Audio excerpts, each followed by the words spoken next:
Yesterday may have been the biggest mistake for Kamala Harris since she became the Democratic nominee. Good morning. Happy Hump Day Wednesday. It is great to have you here. 6:05 on KCMO Talk Radio 95.7 FM.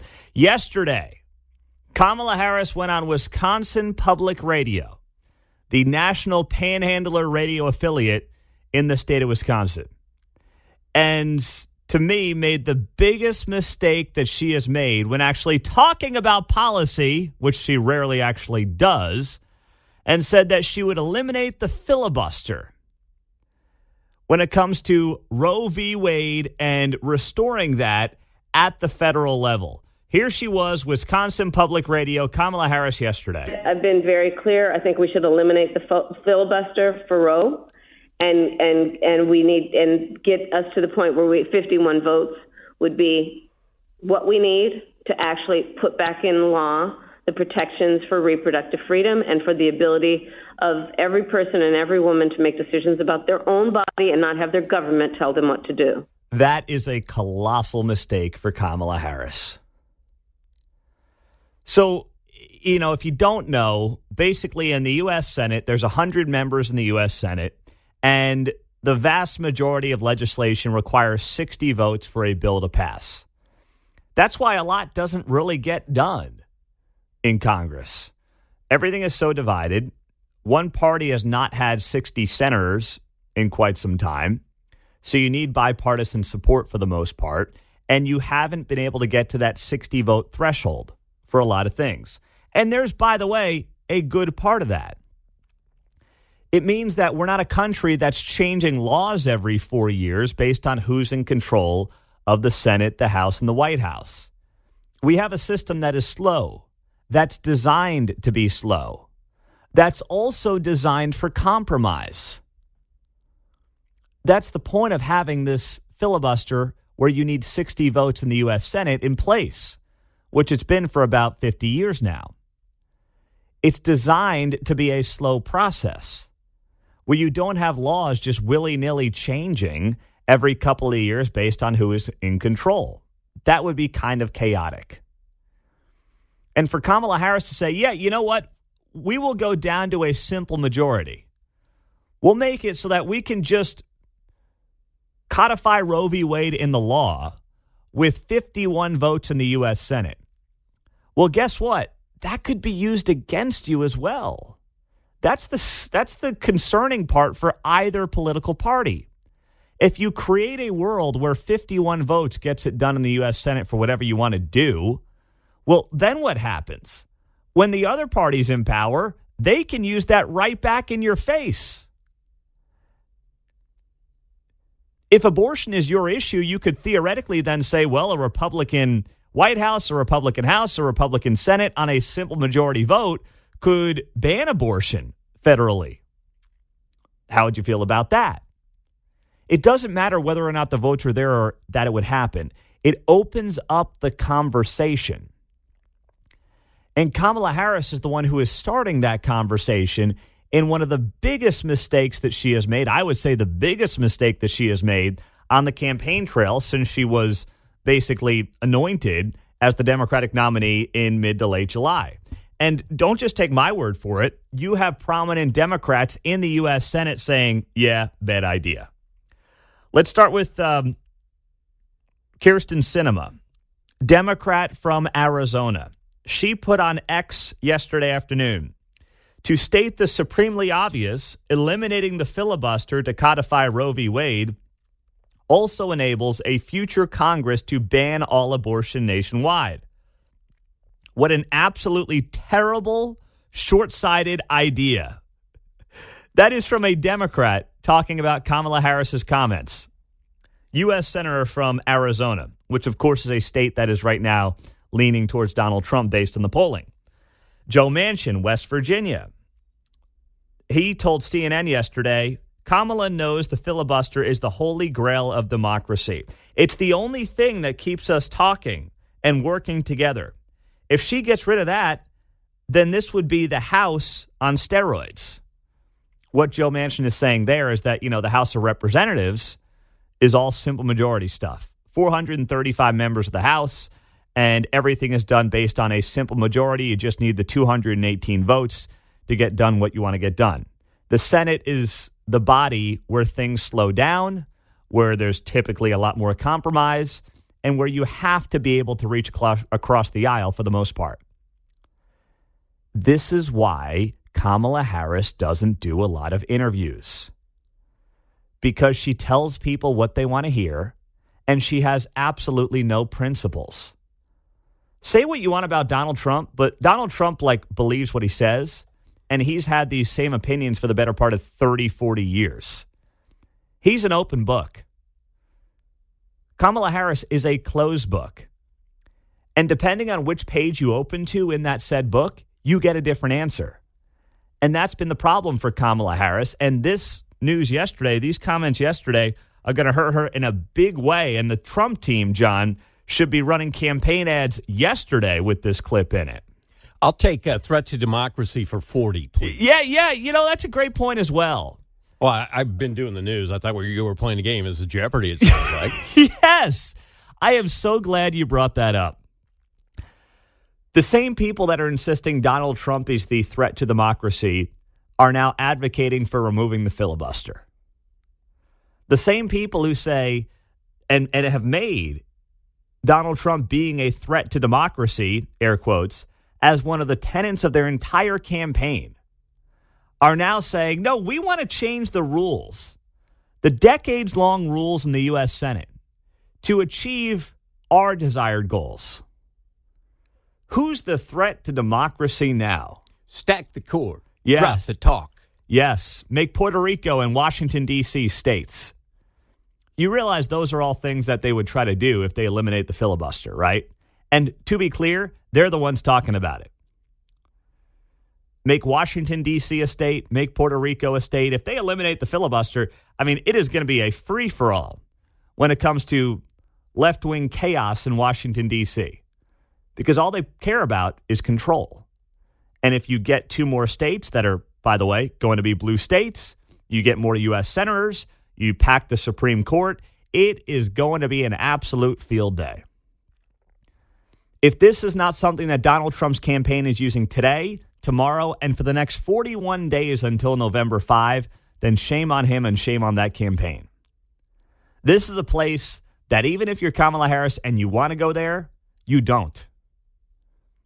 It is as big of a blunder as she has had since she came on board in late July. And it is an absolute gift to Donald Trump's campaign. Can he take advantage of it? Can he stay on message?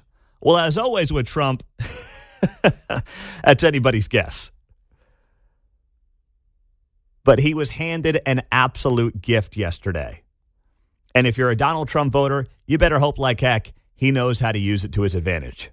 913-408-7957 as we get it rolling on a busy Wednesday morning here on KCMO Talk Radio 95.7 FM. As always, you can stream us at kcmotalkradio.com. I literally, when the day started yesterday, I would not have thought of a better gift for Trump than this. Kamala Harris, NPR radio, coming out and saying, yeah, I'll get rid of the filibuster to codify Roe v. Wade in the law. Woo, boy, that's opening up a can of worms right there. Coming up on KCMO Talk Radio, new polling dropped yesterday, and it dropped from a group that usually is very favorable to one side. But that was not the case in this poll. We've got the details on it that you don't want to miss next here on KCMO. Yesterday was a good day for Donald Trump, and really none of it had anything to do with what he did. It had to do with what happened around him. So I mentioned Kamala Harris and the fact that she said on Wisconsin Public Radio yesterday that she would eliminate the filibuster, which would basically make the U.S. Senate move from a 60-vote threshold on major legislation to a 51-vote simple majority threshold on major legislation, which would be a disaster. Even as a Republican, I wouldn't want that for the Republicans either, because it can be used against you. If you actually care about preserving democracy, which has been like a tenet of their campaign, then you would not be talking about getting rid of the filibuster, for crying out loud. Yeah, but like your truth and my truth, there's your democracy and my democracy, yeah, right? That's right. Oh, man. So there was that, and then there was this. A new poll came out yesterday from Quinnipiac. Now, Quinnipiac is a poll that typically leans in favor of the Democratic Party. And Quinnipiac had Joe Biden up by 11 points towards the end of the 2020 election. It didn't turn out that way, but that just goes to show you that their polling has typically been skewed towards the Democratic candidate. Well, Quinnipiac puts out this poll yesterday that was done here in the last week or so that shows with 41 days to go until Election Day, Donald Trump has received 48% among likely voters. Vice President Kamala Harris receives 47% among likely voters. So it's within the margin of error, but Donald Trump is up by 1 point, and that is in a national popular vote done by Quinnipiac. That is unbelievable. Republicans, obviously, based on just pure numbers, don't typically win the popular vote. But once again, that doesn't really matter based on how the Electoral College gets counted, right? You just got to win certain states, key states. You got to get to 270 Electoral College votes. It's not a popular vote nationwide. So the fact that Donald Trump is up by 1 point in the Quinnipiac poll is enormous, because this is an outlet that had Joe Biden up by double digits towards the end of the 2020 election cycle. And when you actually dig into the data a little bit, there's something else that is concerning if you're Kamala Harris.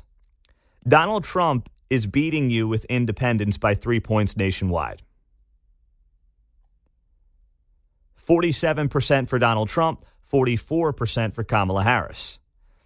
And you look at the numbers, too, the enthusiasm is waning for Kamala Harris. Back in August, according to this Quinnipiac poll, 75% of likely voters supporting Kamala Harris were very enthusiastic about supporting her. That number has dropped 5 points from August to now 70% of likely voters supporting Harris say they are very enthusiastic. On the other side, Donald Trump's enthusiasm has increased. In August, 68% of likely voters supporting Trump were very enthusiastic about supporting him. That number a month later in September is now up to 71%. The enthusiasm levels have shifted. Kamala Harris's enthusiasm has gone down over the last month. Donald Trump's enthusiasm has gone up over the last month. And in a race where it could very much be about who turns out their core supporters, who turns out their base, so to speak, well, you want to be Donald Trump in that scenario. You want to be the guy who people are getting more enthusiastic about with 41 days to go until November 5th, not less enthusiastic about. You want to be the one, it's like, if you're playing a football game and the game is tied and going into the fourth quarter, you want to be the team that just had a big third quarter. You want to be the team that was down a touchdown at halftime, had a key turnover, scored, and right now goes into the fourth quarter with all the momentum. And when you look at this poll, that's clearly what it's showing. Donald Trump has more enthusiasm. He has made up ground from where this poll was back in August when it showed Kamala Harris in the lead. And amazingly as well, it shows things like his favorability numbers being right in line with her, right? The biggest problem Donald Trump has been like Donald Trump the person. That's been the case for 8 years now. It's really not been the policies. It's just been the guy. Well, the Quinnipiac poll shows that 47% view Donald Trump favorably, 50% view him unfavorably. Where's Kamala Harris? 47% favorable, 48% unfavorable. The numbers are basically even. They both have favorability numbers of 47%. Unfavorable, Trump's at 50, she's at 48, basically a wash. So he is just as favorable as his opponent in the eyes of likely voters. That's not where you want this thing to be if you're Kamala Harris, right? Because you're not going to beat the guy on policy. All the policy numbers show that the American people trust Donald Trump more on the economy and immigration. The thing that hurts Donald Trump is, Donald Trump, his character. And if she can't make him By the way, with the entire media ecosystem behind her, if she can't make him incredibly unlikable and incredibly unfavorable after all these weeks of the media doing its best work to help her out, well, that's a bad sign because they basically shot every shot they've got. There's not much left, right? There's not like this October surprise. There's not going to be a grab them by the you-know-what tape coming out in October. Trust me, those things would have been out at some point over the last 8 years. They are out of ammunition when it comes to assailing Donald Trump's character. They put their best foot forward, and it has not moved the needle. That is colossally bad news for Kamala Harris in this campaign, in this new Quinnipiac poll. So if you are Donald Trump right now, you are looking at this and you are feeling very good about yourself. You are feeling very good about where things stand over the next, 7-8 weeks up until November 5th. And all you need to do is stay the course. All you need to do is stay on point, make it about Kamala Harris, make it about her campaign, define her, right, as the candidate that is super progressive, and make sure that you don't let her define herself. She can't define you. Donald Trump is defined in the eyes of every American. You love him, you hate him. Very few people are on the fence. You like him enough to vote for him, even though you don't like the man. People have made up their minds on Trump. What she's throwing is not sticking. So what he needs to do is make sure he continues to define her because she is not defining herself. Now, she is going to try to do that today. She has a big speech coming up today. What is she going to talk about? Well, I have some of the quotes that Kamala Harris will deliver today to the American people. We'll tell you where and why next on 95.7 FM KCMO. Well, as bad of a day as yesterday was for Kamala Harris, finally the Royals scored a run for the first time in 27 innings. Woo! They took pitcher's hand or something. I don't know. Yeah. Gosh, they got it done. Mark's got his Royals gear on. A 1-0 win over the Nationals last night in the 10th inning. Oh, my goodness. Got to keep it going tonight. I know. Got to win tonight in Washington. They find themselves, I should say, holding on to just a slim lead for one of those final 2 wild card spots. So, man, it's going to be a race to the finish here coming up on Sunday. The Twins lost again, so that was nice. And the Twins lost to one of the worst teams in baseball. The Twins lost to the Miami Marlins, who have the second worst record in the major leagues outside of the Chicago White Sox. So the Twins, thank goodness, are now in a 3-game losing streak, and it could not be coming at a better time for the Royals. And the Twins closed their season against the Orioles. Oh, that's going to be tough. Well, it may not be tough. The Orioles may be resting by the weekend. That's true. Because they're 4 games up for that first wild card spot. So either way, that is something that is worth watching. But the Royals, man, did they need that one last night, snapping a 7-game losing streak. Well, Kamala Harris is trying to snap a 7-game losing streak today. She had a tough day yesterday. It's been a rough couple of days. So today, Kamala Harris will be in Pittsburgh. And she is going to flesh out, as NBC News writes, her economic vision. Took you long enough. Finally, 2 months into her being the candidate, we're getting an economic vision with 41 days to go until the election. All right. Yeah, now we're getting to the, nuts and bolts of the campaign here. Took a couple of months to put the proposal together. This stuff doesn't just whip itself together in a couple of days. So 2 months into the campaign, we are going to get an economic vision today from Kamala Harris in Pittsburgh. And according to NBC News, they write here that Kamala Harris plans to describe her economic vision as pragmatic and not bound by ideology. This is exhausting. Just give me your ideas. I'll determine whether or not they're pragmatic. How about that? The voter will determine whether or not your ideas are bound by ideology. The voter doesn't know you, Kamala Harris. The voter doesn't know what to believe about you. Just give me your ideas. Don't tell me what your ideas are. Don't tell me they're middle of the road. Don't tell me they're pragmatic. Don't tell me they're not bound by ideology. Just tell me your ideas and I'll determine whether or not they're good or they're bad, whether or not I think they work for me, the American citizen, or whether or not I think they're awful ideas. Just give me the ideas. Stop telling me how to feel about your ideas. NBC News writes here, this message is consistent with her shift to the center since she claimed the Democratic presidential nomination. You mean the coup that took place? They actually said a consistent shift. Yeah. Yeah, there's been the only consistency for the campaign has been the inconsistency. Yeah, there you go. And also to counter Donald Trump's bid to highlight her left-wing position she took in 2019 as a presidential candidate. Yeah, and also, let's not forget, she is the sitting vice president for the most left-wing administration of my lifetime. Can we not leave that part out? They act like Kamala Harris just showed up off the campaign trail from 5 years ago now. No, like, she's been in office.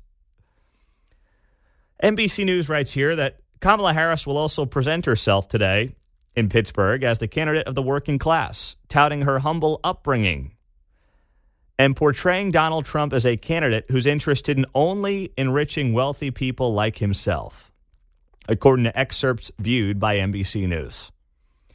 They are running the Hillary Clinton 2016 playbook, and it doesn't work. Hillary Clinton proved it doesn't work, but it really doesn't work this time around because Donald Trump's already been president, right? They are so tired in their approach. Donald Trump has been president. People can determine, and it's not all that long ago, whether or not Donald Trump's tenure in the White House was better for them economically than these last 4 years. And the overwhelming belief is that, yes, they were. That's why the voters say, based on the polling, he would be better on the economy by a double-digit margin than her. To use the Trump's a rich guy from New York thing is going to fall colossally flat on its face. And here's one of the lines that Kamala Harris will deliver in this speech today. And this is where I want to hear from you, the average voter right here in Kansas City at 913-408-7957. Here's the quote that Kamala Harris is going to use today that was shared with NBC News. Quote, for Donald Trump, our economy works best if it works for those who own the big skyscrapers, not those who build them, not those who wire them, and not those who mop the floors. Oh, brother, I think I just threw up in my mouth a little bit. Anybody cleaning the seats at the table? Yeah. Who's cleaning the puke here in the studio right now? That's what I want to know. The economy for the last 3 years has done nothing but help those who own the big skyscrapers, those who own stocks, those who are developers who own big buildings. That's who Kamala Harris and Joe Biden's economy has helped, as they have spent tremendous sums of money, driven us to $36 trillion in debt. The wealth gap has grown. Wealthy Americans have done better. To use Kamala Harris's examples here, those who build the skyscrapers, those who wire the skyscrapers, and those who mop the floors are the ones who have been left behind. They're the ones who the price of milk and eggs and gas impact the most. The 20% inflation number has crushed those who mop the floors and those who wire the skyscrapers. Not those who own the skyscrapers. They're not impacted by the price of eggs and milk and gas, relatively speaking. So this is going to be one of the all-time great gaslighting speeches that we will see in modern American history today. And you know that we are going to have full coverage for you in the morning here on KCMO 95.7 FM. I'm Pete Mundo. John is first up in Grain Valley. What's going on, John? Good morning. Morning, Pete. You know, you're talking about her voting base. And most of them are ill-informed, mal-informed, under-informed, under-politically educated. They have no freaking clue how this all works. Joy is an emotion. My vision, though as beautiful as it might be, does not set policy. My values have not changed. Okay, but your policy positions have. And the problem is people don't call her out. They don't do the follow-up. They don't do the basic research. The nitwits running around, get rid of the filibuster. Well, that will come back to bite you, because remember when Harry Reid turned around and said a simple majority to get federal judges through. Well, how did that work out for you, Harry? Not good on the Supreme Court. Then they want to turn around and play all this low and no information voter who has no clue how an economy works, no clue how you build a house, no clue how you stock a shelf. Oh, we're price gouging. Did the cost of energy not go up? Why did it go up? And people don't ask. They can't explain because Trump is just so bad. Yeah, I'll guarantee that. He's a bull in a china shop of life. But you know what? He knows what he's doing. He has built things. He understands the economy. He understands that when you let 10 million people in who you don't even know. Yeah. Oh, by the way, they didn't get COVID vaccines. There was no mandate there. No, Jim, but when listen. you go on these things like that, they can't answer you. They come back to, well, I don't know about that. Well, yeah. pick up your phone and try to do that Google thing. Even though they're an antitrust company, still try to do it. Thank you, Jim. Try to understand how the economy works, how it truly works. And if you look at it, they have left the middle class behind. All right, really in there, Jim. Jim, reel it in, buddy. I love it. You're fired up. It's not even 7 o'clock, my man. Well done. Well done. I'm just channeling my friend Bill. All right, way to go, Jim in Blue Springs. First up on a Wednesday morning on KCMO. Everything he said there, he knocked it out of the park. That's exactly right. But when he starts going off on the tangents, John starts doing the reel him in. But you're right.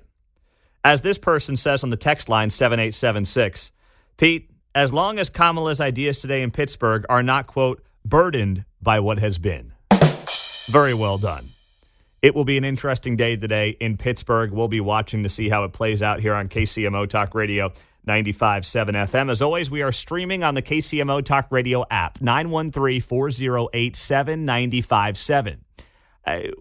What could Kamala Harris possibly say today that could sway the American public in her favor on the issue of the economy, which poll after poll after poll shows she is trailing Donald Trump by double digits on that issue? Who do the American people trust more on the economy? Every poll shows it's Trump. What could she possibly say today that changes that? Pete Mundo on 95.7 FM, KCMO Talk Radio. If you haven't yet, we'd love to see you out Tuesday night for our Politics in a Pint. It's going to be taking place at American Legion Post 370 on 75th Street in Overland Park. We'll be with Dr. Prasanth Reddy. He is running against Sharice Davids in the 3rd Congressional District. And Johnson County Sheriff candidate Doug Bedford is going to be with us as well that night. So first one we've done in a few months, so we'd love to see you out there. We have not done one in that part of town yet over the last several years. We've been in Overland Park, usually in South OP. So join us, RSVP right now at KCMOTalkRadio.com. We'll have you done before the VP debate, by the way. Some of you have asked about that. We start at 6 p.m., so we'll be done by probably 7:30. Great night. Hang out. We'll be there. Grab food, grab beer, and we'll look forward to seeing you out there coming up on Tuesday, October 1st. So it's just a few days away. RSVP for Politics in a Pint at KCMOTalkRadio.com. And you're going to hear from Doug Bedford, who wants to be the next sheriff in Johnson County. And these sheriff's races matter. Just like the prosecutor's races matter, who your sheriff is matters. Is your sheriff somebody just interested in law and order? Or is it somebody interested by politics? And by the way, that can be on either side of the political aisle. We just need somebody who's going to be focused on the basic needs of the people of Johnson County, and also somebody who is going to stand up to the county commission. And if you've been following anything in Johnson County, what we all need right now is somebody who is going to stand up to this county commission. Not somebody in the sheriff's seat who's going to be a puppet for this county commission. And there are tons of county commissioner races as well, most notably in Johnson County, where, you know, if you want to change the course of Johnson County, especially in the wake of what happened in Lenexa this past couple of weeks with that homeless shelter that the county commission tried to jam through and jam down on the city of Lenexa? Well, you can make a change on November 5. That's your opportunity to make that change on November 5. 913-408-7957 as we roll till 7 o'clock here on KCMO Talk Radio. Kevin Keatsman will join us next hour. Royals get that big win last night, 1-0 in 10 innings. So we'll talk to Kevin about that and much more here on KCMO Talk Radio 95.7 FM. There was a town hall last night. Alex Wagner did this town hall on MSNBC. And you can tell that, MSNBC doing town halls in swing states, in this case it was with Michigan union workers, they are total fishes out of water. It's pretty funny to watch. If they are not in Manhattan, New York, or inside the Beltway of Washington, D.C., they're like, oh. Yeah, they don't want to be around rubes. They don't. We embrace it. They don't. So they do this town hall, MSNBC, with union workers in Michigan. Key swing state, union workers, old school Democrats, but now realize the party has totally bailed on them. And there were two really interesting clips from last night that stood out to me. One was on the issue of immigration. We know that the two issues that Donald Trump is leading on are immigration and the economy. And here was one Michigan union worker talking to MSNBC reporter Alex Wagner and saying this. Mostly just immigration. Can you talk a little bit more about that? What about immigration have you been paying attention to? There are thousands and thousands of illegal immigrants coming across the border every day, and the vice president has done minimal work to fix that based on what I've seen. So I'd like that to change. I'd like that to change. Yeah, seems like a pretty common sense guy. Done nothing on the issue of illegal immigration. Heck, we had a cop in St. Louis who was just killed by an illegal immigrant who was driving drunk at 8:30 on a Sunday morning. Officer David Lee. That happened literally 3 days ago and has not really gotten a lot of attention. I'm still waiting for the Kansas City Star editorial on why illegal immigration has consequences, but I'm not going to hold my breath on that, and neither should you. You'll be dead if you hold your breath on that one. So that stood out to me as something that probably did not please the MSNBC audience in large part. It was probably a shock for them. And then there was this. MSNBC has made January 6th out to be September 11th, which is gross. That's not a defense of January 6th. January 6th was a complete and utter embarrassment, but it's not September 11th. Kamala Harris and Joe Biden have talked about September 11th in the same day as like the Civil War and 9/11, which is just disgraceful. So take a listen to this and how, once again, these Michigan union workers talking to MSNBC in this town hall yesterday talk about that day. Talk to me about your level of interest in the criminal charges and so forth. February 6th? January 6th. First off, right there, I mean, the media has tried so hard to beat you over the head with January 6th and make it this day that lives in American history. And these guys are like, which, February 6th? Oh, yeah, that's right, that January 6th. Like, unless you are an MSNBC sycophant, you just don't view it that way. Not that it's not a disgrace of a day, not that it's not an absolute embarrassment of a day. And it was an embarrassing day for America, and it was an embarrassing day for Donald Trump. But the way that these people talk about it, like, wait, no, this is supposed to be like, our Pearl Harbor Day. And these just regular guys, regular dudes, are like, February 6th, which day again? Oh, yeah, that's right, January 6th. Sorry. So I remember that day. I know he was the standing president. I'm not familiar with the charges that are being brought against him for that. I'm not following that charge I know there's multiple court cases going on. I'm just not familiar with it. I mean, that doesn't sound like it's going to be a factor in deciding who to vote for. No. Okay, so when I say January 6th, what do you think? Oh, I just remember seeing it on the news, like all the riots and stuff. Don't really know what it was about or what happened, though. How did it make you feel when you saw it? I don't know. I don't really feel any way about it. People showed their emotion, I guess. Probably in the wrong way, but it happened. These are not Rachel Maddow viewers, clearly. And that is very upsetting to MSNBC. Isn't it, John? Seemed like the response we also heard for the unrest, what do you call it, the summer of love? Yes. You know? Yes. Well, Yep. It's just an emotional release, I guess. Yeah, that's right. Mm-hmm. So, but they don't like it when they hear that. No. On the media. And that stood out to me as well. It's not to defend what happened that day, but they're trying to run a campaign in part around that day. And that's proof right there. In swing states with key voters, it's not going to work. It's pretty amazing. Nancy Pelosi is one of the greatest stock traders in modern American history, if not of all time. It's just amazing how this keeps happening time and time again. Nancy Pelosi's husband unloaded more than $500,000 worth of Visa stock less than 3 months before the credit card giant was slapped with the federal antitrust charges public documents now show. Visa was hit with this lawsuit yesterday that alleged the company has illegally monopolized the debit card market, the culmination of years-long review conducted by the Justice Department's antitrust unit. Now, Visa allegedly used its dominant market position to penalize customers and merchants who use competing payment processors, according to court papers. Antitrust cops also allege that Visa forces financial tech firms to work with it by threatening to penalize those who don't. So this is just incredible work. I mean, there's a lot of bad parts about social media, but one of the great accounts on social media is the Nancy Pelosi stock tracker account. They've got 750,000 followers, and the description of the account is highlighting politicians' trades so we can invest alongside. It's brilliant. It's like, if you can't beat them, join them. That's basically the attitude here.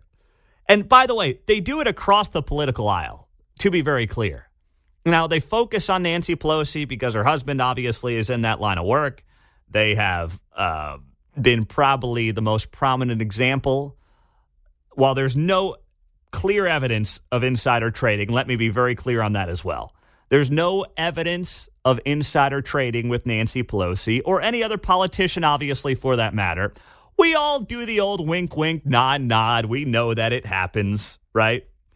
So this account posted a screenshot of a congressional filing on July 3 that showed Nancy Pelosi's husband, Paul, sold 2,000 shares of Visa worth between $500,000 and $1 million. At the time Paul Pelosi sold Visa stock, there was no public indication that an antitrust lawsuit against the company was imminent. Shares of Visa stock closed down 5% at $272 a share. The Congresswoman's spokesperson told the New York Post, Speaker Pelosi does not own any stocks. I mean, how dumb do they think we are? And she has no prior knowledge or subsequent involvement in any transactions. Of course, people are looking at this, though, and saying, wow, the timing is awfully convenient, is it not? Stock was down 4% yesterday on news of this lawsuit. Now, to be fair, because we always want to be fair here, Visa stock is still up 5% since the sell in early July. But it will be very interesting to see where that stock ends up going from there. But like I said, they are calling out both sides of the aisle here. They got Mark Wayne Mullen. He is out of Oklahoma, junior U.S. Senator from Oklahoma. They got him, not got him, but they highlighted his purchase of $50,000 of the stock IQV, Equivia Holdings. What is that? It's a healthcare stock that conducts clinical trials and services to pharma and biotech companies. Mark Wayne Mullen happens to sit on the Senate Committee on Health. Do with that information what you will. But that's the kind of stuff, and by the way, as I noted, he's a Republican in Oklahoma, that's the kind of stuff that they track. It's an absolutely outstanding account that just keeps some of these people honest. Not that I expect or any of us expect things to dramatically change no matter who gets into the White House, but it's good to see that kind of information because you know and I know that people that want to get involved in politics are chasing one of three things: power, fame, or money. And all of those can be accomplished, by the way, by going into Washington, D.C. Information is good, bud. Greed is, what is the word? Greed is occurring. What's Michael Douglas's line there in Wall Street? Blue horseshoe loves Endicott steel is one thing here. Yes. Yeah, greed is good. Greed is good. Yeah. It is. In the eyes of some. The eyes of some, John. There All right? go. Now, we're not greedy here on KCMO Talk Radio. The point is, hey, let's follow along. Let's do like they do. Yeah, that's all. You know, let's just keep track. Nancy Pelosi is one of the great stock pickers of our time, apparently. Bada bing. Let's go, baby. Yeah. Let's keep it rolling. Some people want to deny what their lying eyes are telling them, and that's always a bad idea.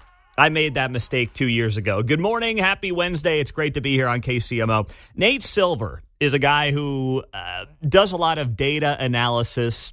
He's done it with sports. He now does it with politics. And he analyzes all these polls that are coming out, and he tries to put them into perspective by not using one poll or another poll and maybe overreacting to it, but putting them all together and trying to come to an obvious conclusion. And with 41 days to go until the presidential election, the polling is very favorable for Donald Trump. And I'll get to more of those details coming up just after 8 o'clock. But he wrote a piece here yesterday about how the polling data is very good for Donald Trump. And if you want to deny that, then you're making the same mistakes, if you're a Democrat, that Republicans made 2 years ago. And I will include myself in that as well. And Nate Silver mentioned Kansas in this piece. And I want to share some of this with you here on KCMO. He writes, in late October of 2022, the New York Times published a narrative-defying series of polls. The polls showed the Democrats doing surprisingly well in 4 battleground House districts, including Kansas 3, a well-educated western suburb of Kansas City, in which the Democratic incumbent Sharice Davids was up by 13 points. The polls so defied expectations for a red wave, which was always based more on vibes than on data, that even the New York Times write-up of the survey downplayed the findings. Nate Silver writes here, you can probably guess what happened next. Democrats won all 4 districts, including Sharice Davids, by a 12-point margin.